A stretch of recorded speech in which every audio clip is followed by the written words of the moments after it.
धावपळीच्या या युगात स्वतःसाठी वेळ काढणे ही चैनीची गोष्ट नसून शारीरिक व मानसिक आरोग्यासाठी गरज आहे. स्वतःची काळजी घेणे स्वार्थीपणा नाही, तर ती स्वतःप्रती जबाबदारी आहे. दररोजचा काही वेळ आवडीचे छंद, विश्रांती किंवा शांततेत घालवणे तुम्हाला पुन्हा ऊर्जावान बनवते आणि आयुष्याचा समतोल राखते, कारण आयुष्य पुन्हा पुन्हा मिळत नाही.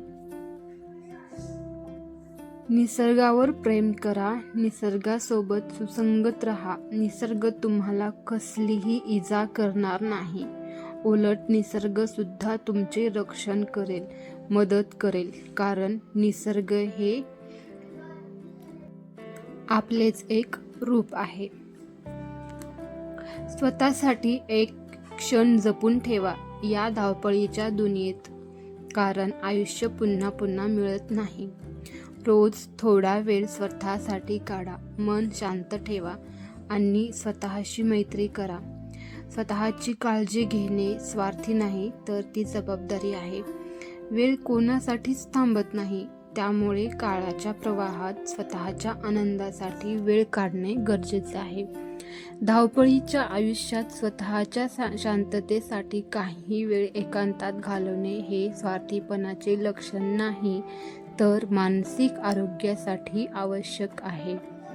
शरीर आणि मन थकण्यापूर्वी स्वतःसाठी वेळ काढून त्यांना आराम देणे हीच खरी शहाणपणाची गोष्ट आहे. तणाव कमी होतो आणि मन शांत राहते.